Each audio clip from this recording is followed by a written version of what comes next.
one last thing with When the Phone Rings, episode 12, and then I'm going to move on with my life. But here is are the highlights of the discussion that I had with the people that were watching live with me this morning after the episode ended. I would have had a couple of things. One thing for sure, I understand that some people are really excited about the return of the assistant. If you wanted to bring the assistant back, I don't think you should have had him try to kill the guy's wife. This man who deserted his wife for 6 months and probably would have forever had she not come back for him or gone looking for him, took the man back who literally shoved his wife off of a cliff trying to kill her. Yes, make him a tortured character. Yes, give him poor judgment. But trying to murder someone, I don't know. Anyway, here are my thoughts on the rest of the episode. And this is the closure that I need. I just need to get it out there. Take a look and tell me what you think. Jungle part totally kind of took me out of it. And I also just have a really hard time with to me, that's not what he did to her is not loving. I really have an issue with that.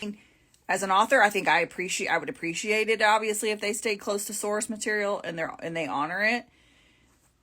It's a love story and it's a suspense thriller kind of sort of, and then I felt like it pulled it into like a third genre that we weren't prepared for, so it just felt disjointed. Hey, now let's throw in, I don't even know, military op?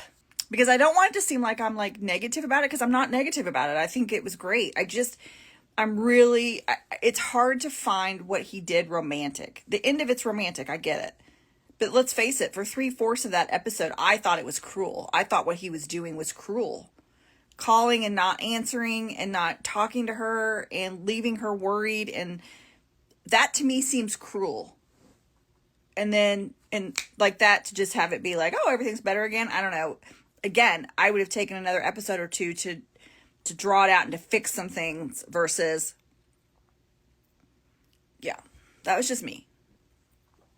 And the other thing about the Argon point, it really didn't add anything to the story at all. And actually what it did is it gave them less time to deal with the other plot points so that everything else then felt very rushed to me. Again, this is just my opinion. Like, oh, now we got to hurry up and close every single loophole. We got to get the second lead together. We got to show the father. We got to show the mother and the other guy. We got to show the sister. And now we got to, it was like, boom, boom, boom, boom, boom. If you would have just not had that 20 minutes in a foreign country dealing with jungles, you would have had more time. Am I the only one who felt like it was cruel? From episode 1 to the end of episode 10, stellar, loved it, couldn't get enough. 11 pissed me off royally, and I almost wanted to throw the whole thing away. 12, the last few minutes of it, saved the entire series for me. If it were not for 11 and 12, it would get a 10 out of 10 for me. They had 3 years of him treating her cold, where she didn't feel like he loved her at all. We literally only had, I don't know what the time frame was, but a month or two of them together where she actually got to feel like he cared about her. And then to immediately pick up and just ghost her. Like, how would you have any kind of foundation? Like, she's a good woman to have the foundation and to believe that he still loved her and would come back. Because I would be like, this dude is a dick, and not want anything to do with him. We got her point of view of him just being gone.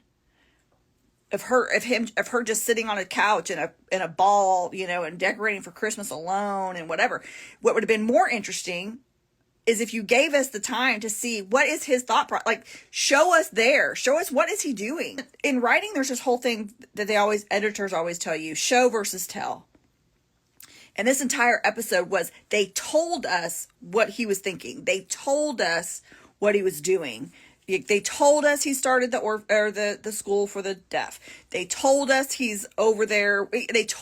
I would rather have seen that, because maybe if I saw the process, I would accept it more. What he was doing in those 6 months is a shit ton more interesting than what she was doing in those 6 months. Because she was sitting on a couch in a ball. Show us what he's doing. Justify why he's doing what he's doing. What is he figuring out That to me is a shit ton more interesting. But like, why did he need to go to that place to do this?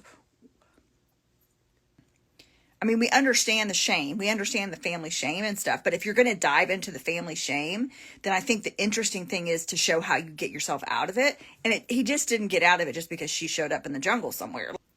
I'd like to know who decided this needed to be 12 episodes. It could have been 14. And you could have had 11 happen the way that it happened, which I hate because I still think that he could have just run him over with a car, but I understand. Okay, so we could have had 11. We could have had 12 where she's doing her, I mean, part of 12 where she's alone. And then we could have had all of the, half of 12, all of 13, his point of view, him dealing with shit, whatever he's having to go through. And then we could have had a whole episode of them together with 14. He gave her so many self-esteem issues because she felt like she was unworthy and unloved. To me, the more powerful thing would have been him to get his shit together and him go show that he's fighting for her and he wants her back. Not her having to go hunt him down. The romance girl in me would have loved for him to make the move and show, I love you, you're valuable, you're worthy, I'm coming back to you. The interesting thing is, he and his mom or stepmom, whatever she was, they both had a very warped sense of protection. Like, both did it through, like, the mom did it through hiding the son away in a dungeon, and he did it through being cold to his wife.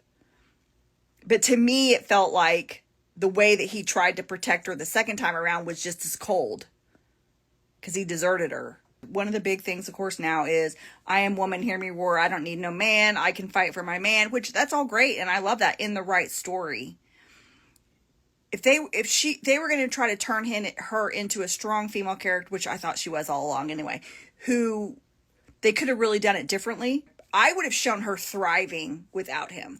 I would have shown her continuing on with her life, accomplishing major goals, doing what she wanted to do.